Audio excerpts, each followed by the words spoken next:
ஓம் சாயிரா சாயிரா ஓம் சாயிரா சாயிரா ஓம் சாயிரா சாயிரா அன்பே சாயிரா சாயிரா.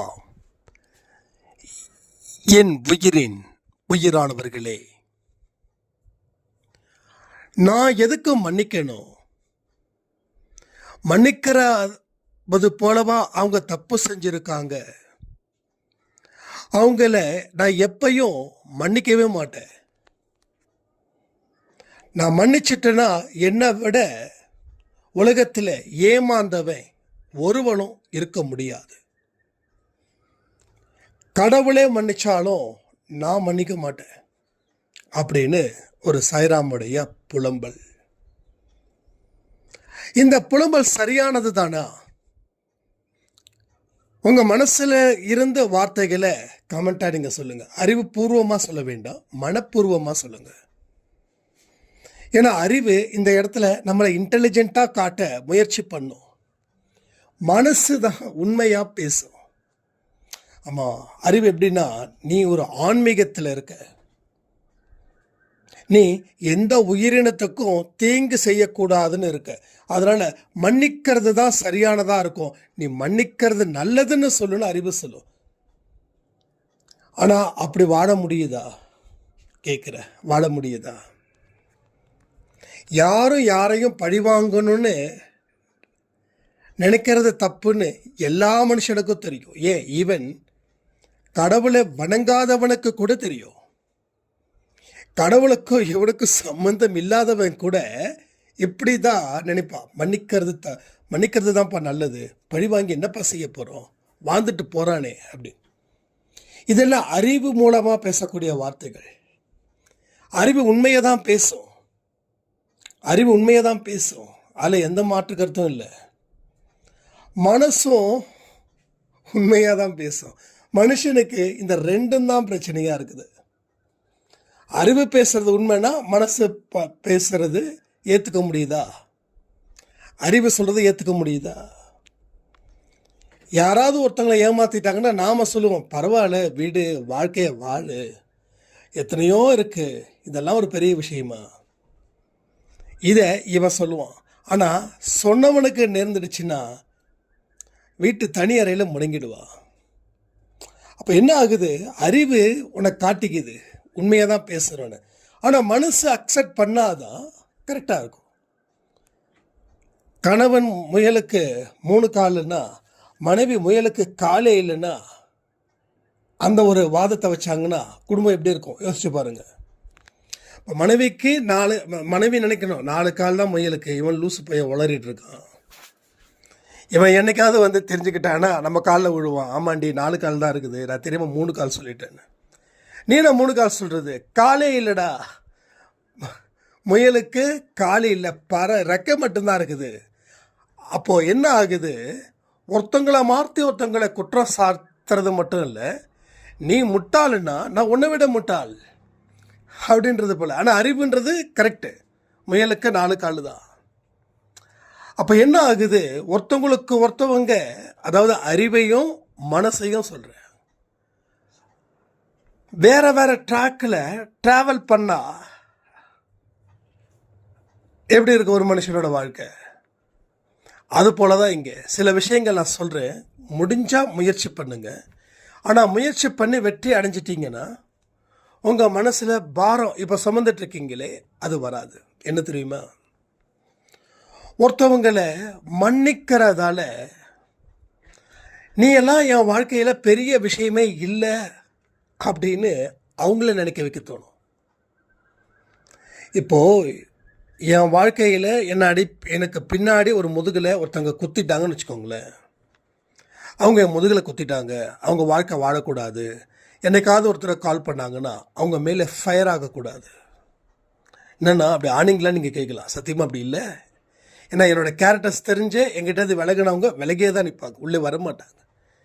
நம்மளை பற்றி எல்லாருக்கும் தெரியுன்றதால நான் எல்லாமே என்னோடய பர்சனல் லைஃப்பில் இருக்கக்கூடிய எக்ஸ்பீரியன்ஸ் நினச்சிட வேண்டாம். நினச்சாலும் பரவாயில்ல, நல்லது நடக்கணும் இங்கே, அவ்வளோதான். என் குடும்பம் ஹாப்பியாக இருக்கணும், தட்ஸ் ஆல்.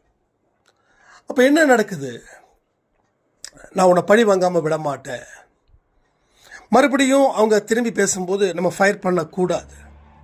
ஃபயர் பண்ணாமல் அந்த காலை அட்டன் பண்ணாமல், ஒருவேளை அன்னோன் நம்பர்லேருந்து கால் வந்தால் கூட அப்படியா, okay fine, all the best, நல்லா இருங்க அப்படின்னு சொல்லும்போது அவன் நினச்சிருப்பான் கோபத்தில் 2 கத்துவேன், திட்டுவேன். அதெல்லாம் எதுவுமே இல்லை. ஜஸ்ட் அப்போ என்ன அர்த்தம்? என் வாழ்க்கை உன்னை விட பெருசு. நீ என் வாழ்க்கையில் வந்த ஒரு அனுபவத்தை கொடுத்தா போயிட்டு அவ்வளோதான், உன் கதை முடிஞ்சிருச்சு. ஆனால் என்னோட கதையை நான் தானே தொடர்ந்து எழுதணும். அந்த கதையை நல்லபடியாக மங்களகரமாக முடிக்கணும்ல. ஏமாத்தினவங்களை எல்லாம் கால் பண்ணும்போதோ இல்லை தேடி போயோ நான் திட்டுறதால அந்த மனசில் எனக்கு அது பாரம் தானே. நம்ம நிறைய வார்த்தைகளை கொட்டும்போது நம்ம நல்லவர்களாக இருக்கக்கூடிய குற்றவாளிகளாக நாமளே தீர்மானிக்கப்படுற மாதிரி சில சம்பவங்களும் நடக்கும். இதெல்லாம் நடந்துருக்கு நிறைய விஷயங்கள். நம்ம ஒரு விஷயத்தில் நல்ல முடிவு எடுத்திருப்போம், ஆனால் ஆப்போனண்ட் நமக்கு எதிராக முடிவு எடுத்து சுயநலத்தோடு யோசித்து போயிருக்கும்போது நாம் அந்த நேரத்தில் அதிகப்படியான எமோஷனல்ஸு அங்கே கொட்டும்போது என்ன நடக்குது தெரியுமா? என்ன நடக்குது?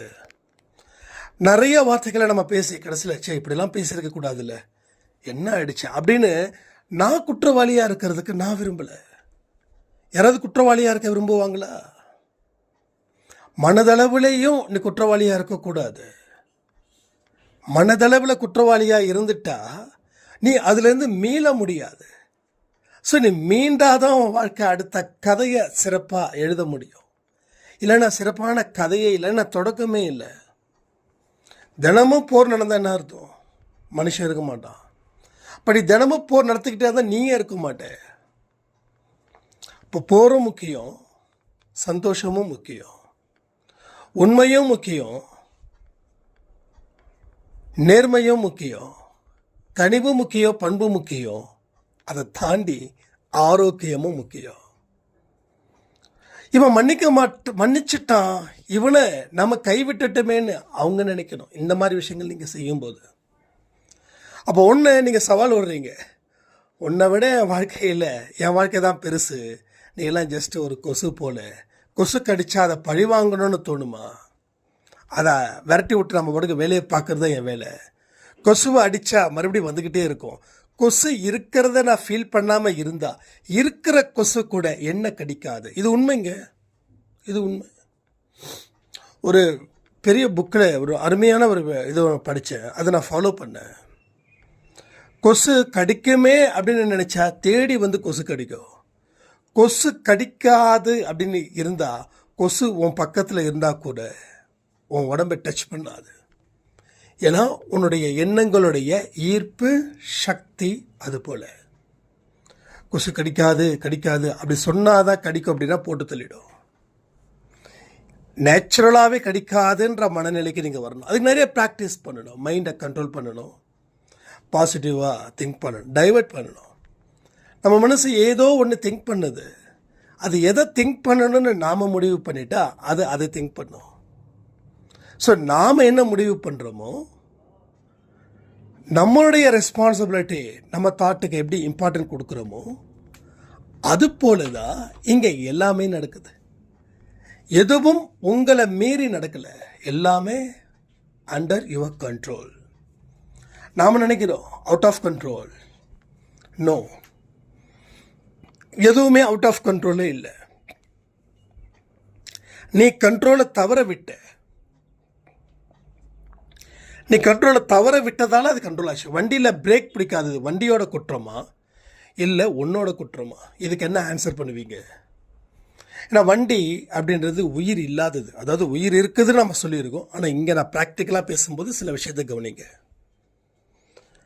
அப்போது ஒரு தூரம் போகிறோம், வண்டி பிரேக் சரியாக இருக்கா, எக்ஸலேட்டர் சரியாக இருக்கா, எல்லாமே கரெக்டாக இருக்கான்றதை செக் பண்ணுறதுல தப்பு இல்லையே. ஸோ உன்னுடைய குற்றம், வண்டி குற்றம் இல்லை.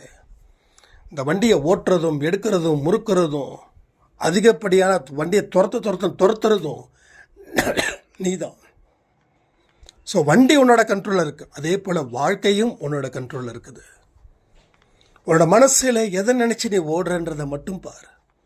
அப்போது எதை நினச்சி ஓடணும்னு நீ முடிவு பண்ணு. மனசு விரும்புகிறத நீ செய்யணும்னு நினைக்கிற சரி, ஆனால் பாதி தான் சரி, மீதி பாதி தப்பு. மனசு என்னென்னமோ நினைக்க தோணும். உன்னை எதிர்த்து நின்றவன் உயிரோட வாழக்கூடாதுன்னு. சரி, உன்னை எதிர்த்து நின்றவன் உயிரோட வாழக்கூடாதுன்னு நீ கடவுள்கிட்ட பிரார்த்தனை பண்ணுற. உன் பிரார்த்தனை வேண்டுதல் பழிச்சிடுச்சுன்னா உன் வாழ்க்கையில் எவ்வளவு பெரிய மோசமான கர்மாவை நீ சம்பாதிச்சிருக்க. என்ன சொல்லுவா, நிறைய பேர் கோழி ஆடு பலியிடுறாங்க. எதுக்கு தெரியுமா? இன்னொருத்த பலியாகணும்னு. அது உண்மை. போய் அந்த இடத்துக்கு நான் வரல, ஏன்னா எதையும் நான் நம்ப போகிறது இல்லை, நம்பவும் மாட்டேன். இந்த பில்லி சூனியம். இப்போ கூட நம்ம அன்பே சாயில் நம்ம பொண்ணு மெசேஜ் பண்ணியிருந்தாங்க, அம்மா அமாவாஸ்ய சக்தி இருக்குது, நான் ஃபீல் பண்ணுறேன். இல்லைம்மா, நீங்கள் மனசில் ஃபீல் பண்ணுறதால அதை வெளியில் பார்க்குறீங்க, தட்ஸ் ஆல். நீங்கள் மனசில் ஃபீல் பண்ணலைன்னா பார்க்க மாட்டீங்க. எதை நம்புகிறோமோ அது நமக்கு காட்சி ஆகுது, எதை நம்பலையோ அது காட்சிப்படுத்தப்படுவது இல்லை. இது உண்மை. 10 பேரில் ஒருத்தன் கண்ணுக்கு மட்டும் தெரியுது, 9 பேருக்கு தெரியலன்னா அந்த ஒருத்தங்கிட்ட தான் பிரச்சனை. அது 9 பேர்கிட்ட பிரச்சனை இல்லை. அந்த ஒருத்தன் என்ன பண்ணுறான், கன்வெர்ட் பண்ணுறான். இல்லை நான் பார்த்தேன், நீ ஏன் பைத்தியகாரத்தனமாக இருக்குன்னு ஆர்கியூ பண்ணுறான்.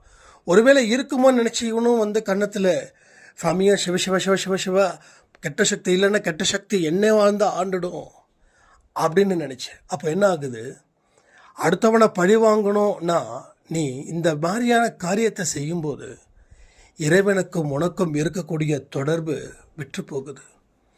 எந்த சாமிக்கு முன்னாடி வேலில் குத்துனாலும் சரி, அந்த வேலு ஒன்றை தான் பழி வாங்குமே தவிர அடுத்தவனை பழி வாங்காது. அதனால் புரிஞ்சுக்கோங்க, வாழ்க்கையில் மன்னிக்கிறத தாண்டி எந்த அற்புதமான தயவும் இந்த உலகத்தில் இல்லை. கடவுள் மனசில் நீ இடம் பெறணும். ஸோ காட் உன்னை ஆளணும், கடவுள் உன்னை ஆளணும், நீ உலகத்தை ஆளணும். நல்லா இருக்குல்ல? கடவுள் உன்னை ஆளணும், நீ உலகத்தை ஆளு. இதுக்கு மாற்று கருத்து எதுவுமே என்னால் சொல்ல முடியல. கடவுள் உன்னை ஆண்டா நீ உலகத்தை ஆண்டுவ.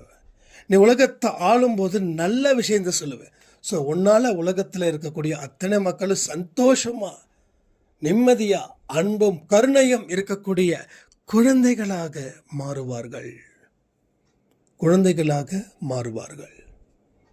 அதனால் நம்மளுடைய எதிர்ப்புகளை மற்றவர்கள்கிட்ட காட்டவோ, மற்றவங்க எதிர்ப்புகளை பார்த்து நாம் அடிப்பணியவோ கூடாமல் நமக்குன்னு ஒரு தனித்துவத்தை இந்த உலகம் கொடுத்துருக்குது.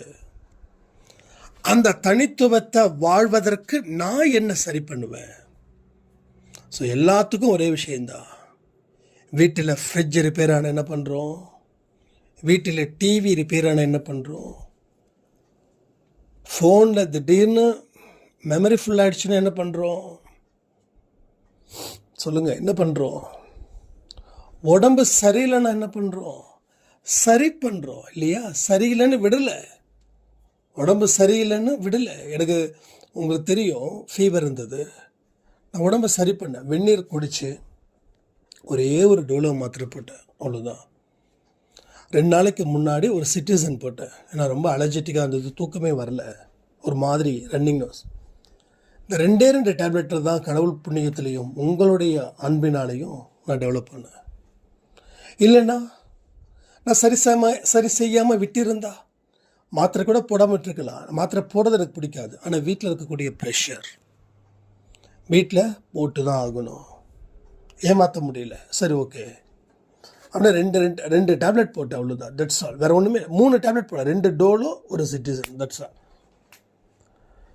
ஸோ நான் சரி பண்ணேன். என்னால் மாத்திரை போடாமலும் சரி பண்ண முடியும். ஆனால் வீட்டில் என் மேலே வச்சுருக்கக்கூடிய அந்த மாத்திரை போட்டால் தான் எனக்கு சரியாகும் அப்படின்னா அவங்க 3 பேர் 4 பேரும் அப்படி சேர்ந்து சொல்லும்போது டெஃபினட்டாக அவங்களுடைய வைப்ரேஷன் என்னை வந்து தாக்கும். அதனால் அவங்க கண்ணு முன்னாடி நான் மாத்திரை போட்டதால் தப்பிச்சேன், மாத்திரை போடலன்னா தப்பிச்சிருக்க மாட்டேன். ஏன்னா எனக்கு ஃபீவர் அடிக்காமல், எனக்கு ஃபீவர் இருக்கிறத அவங்க கண்டுபிடிக்காமல் இருந்தால் நான் சரி பண்ணியிருந்திருப்பேன்.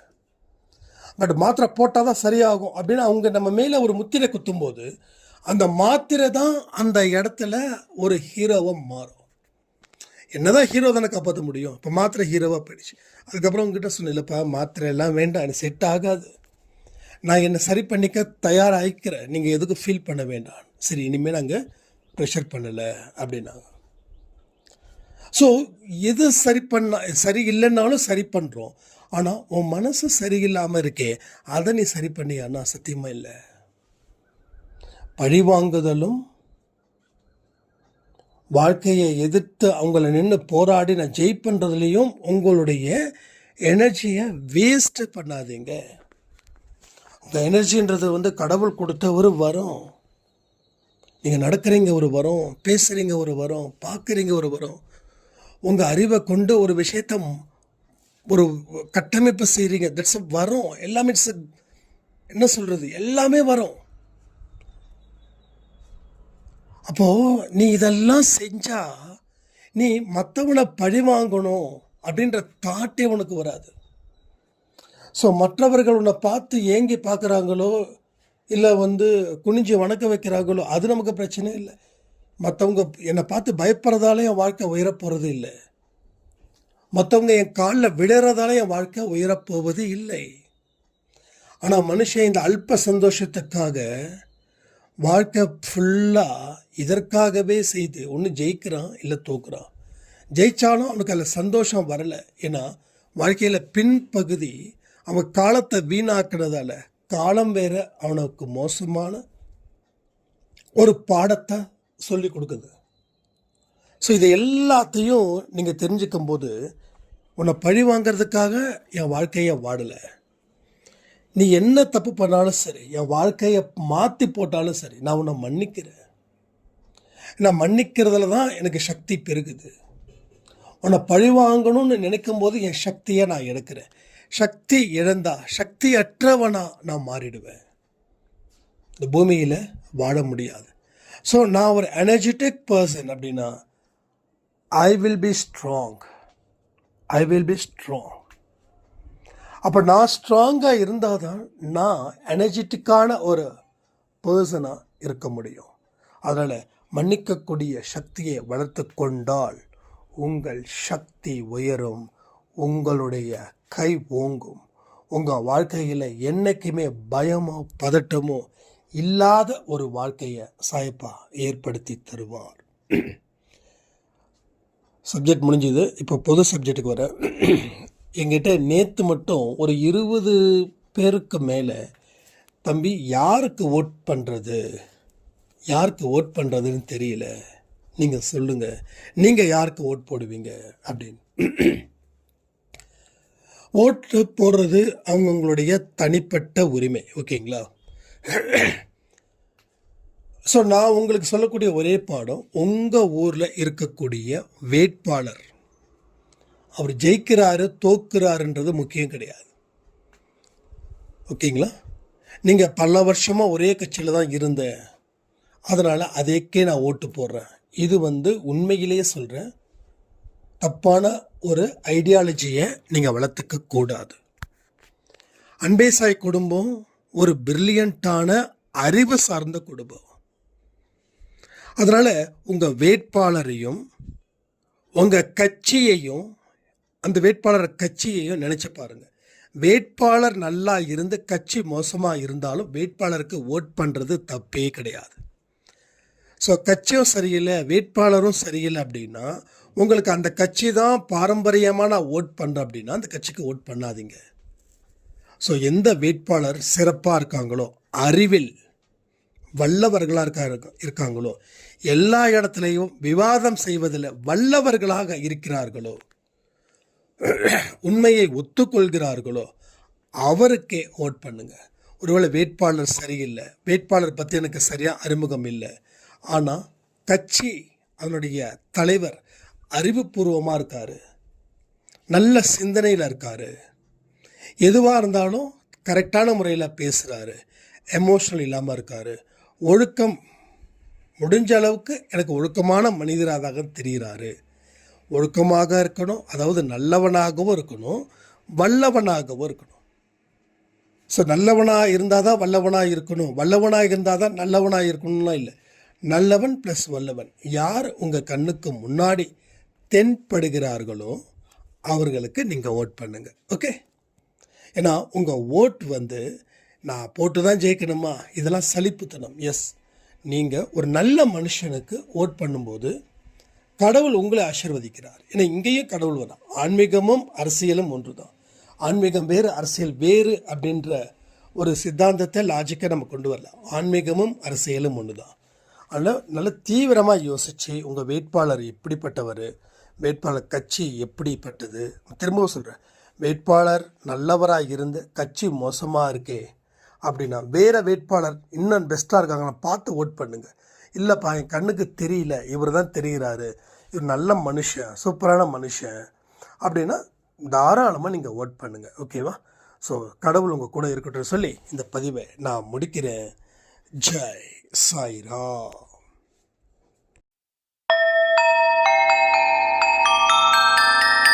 ஓம் சாயிரா சாயிரா, ஓம் சாயிரா சாயிரா.